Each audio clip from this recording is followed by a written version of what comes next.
So hi everyone, today's our next topic is under the category of glycosides. We have already finished Indian Senna, right? So today we will deal about aloes. Okay? So coming to aloes, the synonyms are aloe, musabar, kumari. So the main synonym which is always asked is kumari, or which is used is kumari. Okay? Next, coming to the biological source, it is the dried juice obtained from the leaves of Aloe barbadensis, also known as Coracao aloe or Aloe perai, that is Sacotrin aloe, Aloe ferox, Aloe spicata, also known as Cape aloes, belonging to the family Liliaceae. Okay, there are various species of aloe from where you'll get the juice. So aloe barbadensis, example, also known as Coracao aloes, aloe perai, also known as Socotrin aloes, aloe ferox or aloe spicata, also known as Cape aloes, belonging to the family Liliaceae. So as you can see over here. Okay, next. Coming to the geographical source, these are found in Caribbean islands, Europe. Okay, in India, these are mainly found in northwest Himalayas. So this is the main geographical source. Next, coming to the cultivation and collection. So these are not obtained from any roots or not from the seeds or from stems. Stem cuttings, etc. These are root suckers. Okay, so these propagate from the roots only. Okay, so from the suckers you can just cut them down and you can again sow them in another soil so that you will get a new plant.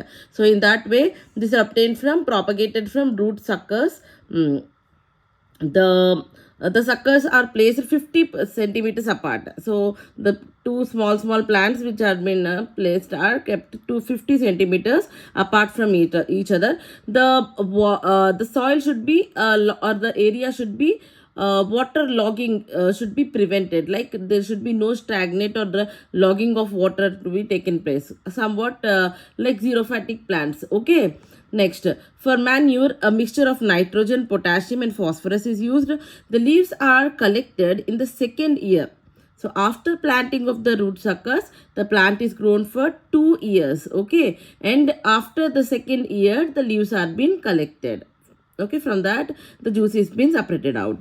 The drug is grown for about 12 years and the juice has been collected from these leaves for about 12 years. So it is a most economical one. Okay, next, a single incision is made at the base. So as you can see here, we have written the last sentence.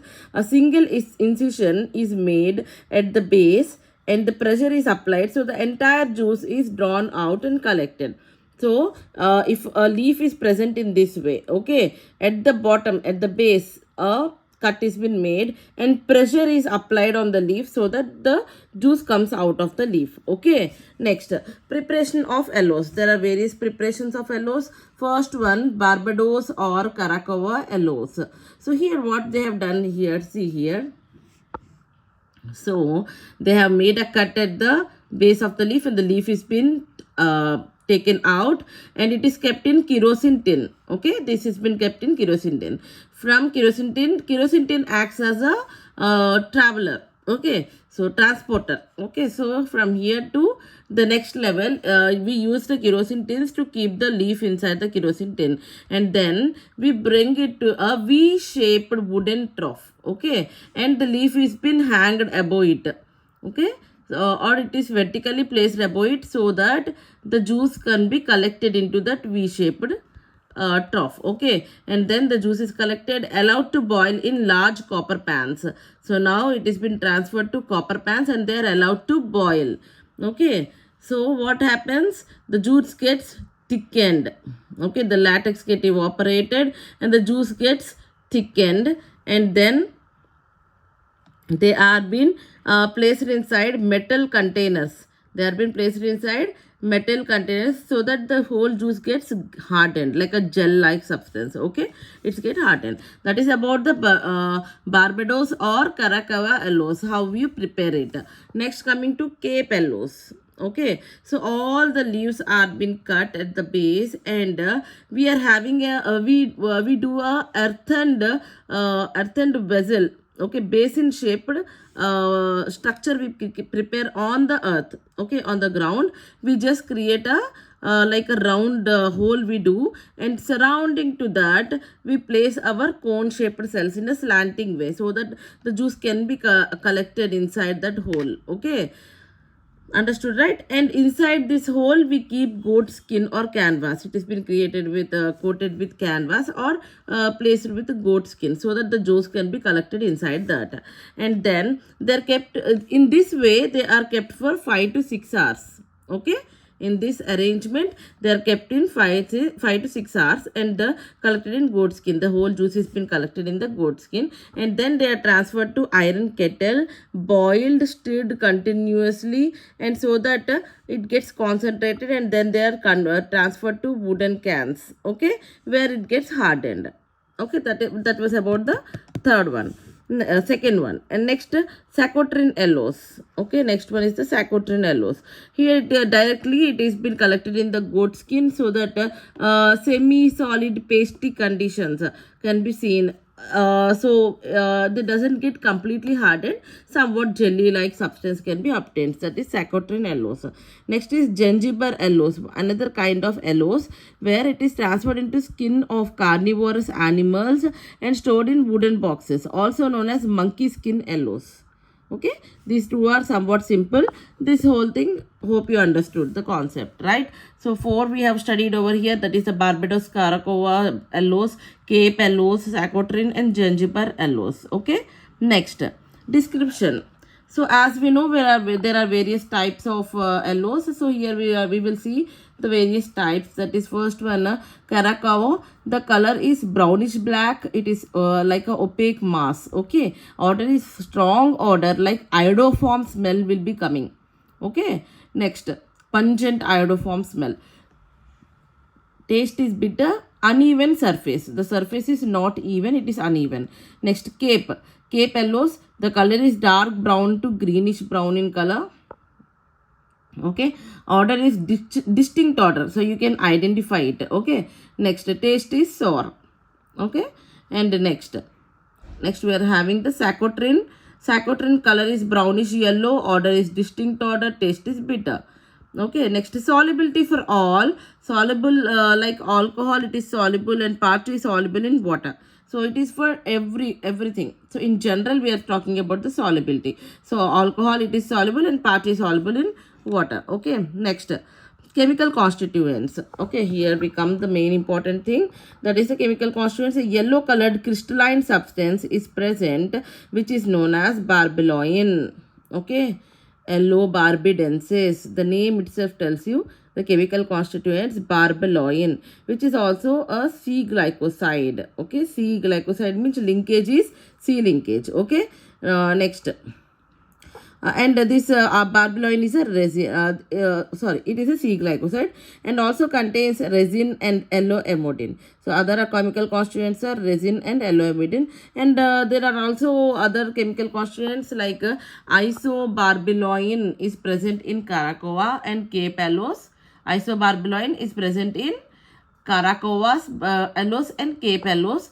Beta barbaloin, next inoscides A and B, next capaloricinetanol with the with the paracumaric acid is also present in Cape, okay.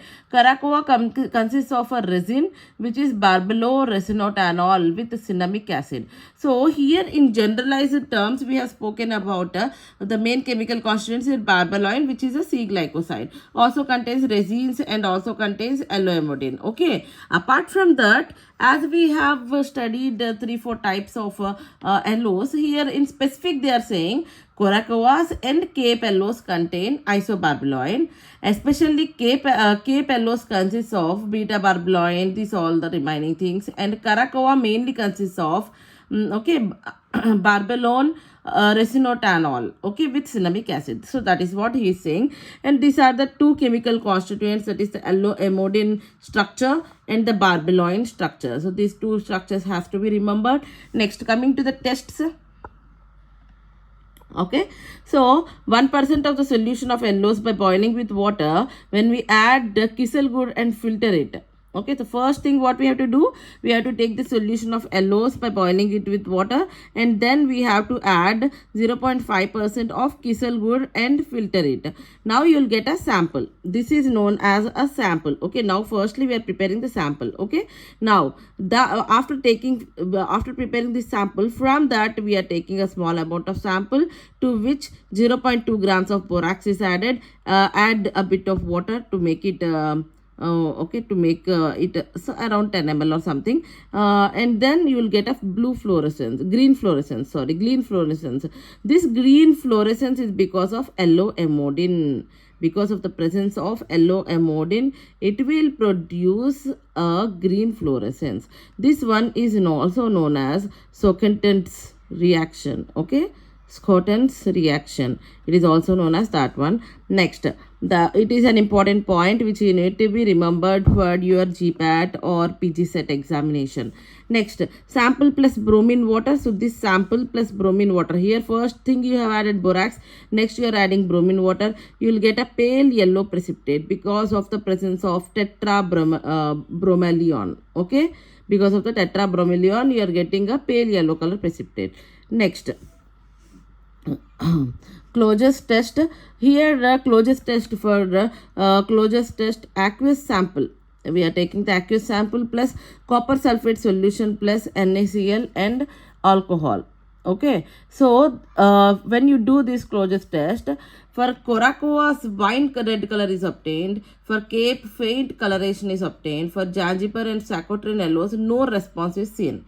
So when they give you an aloe, when to determine whether it is a Coracoa aloe or Cape aloe or Zanzibar or Saccharine aloe, if you perform the Collinger's test, okay, when you get a wine red color, it is a Coracoa. When you get a faint coloration, light coloration, it is Cape. If there is no response, it could be a Zanzibar or Gingiber, or it could be a Saccharine aloe.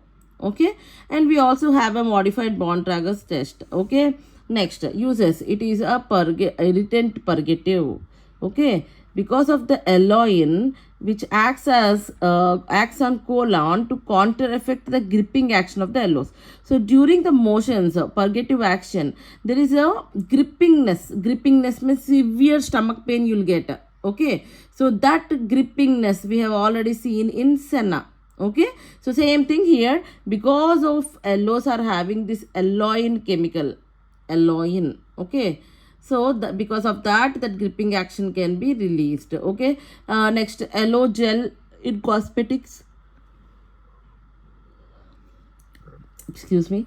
Aloe gel in cosmetics. Next, it prevents wrinkles. Next, treatment for skin affected from radiation, stimulates growth of hair. So these are some of the uses which we can speak about. So that was the aloe topic. We have already finished the senna. Thank you.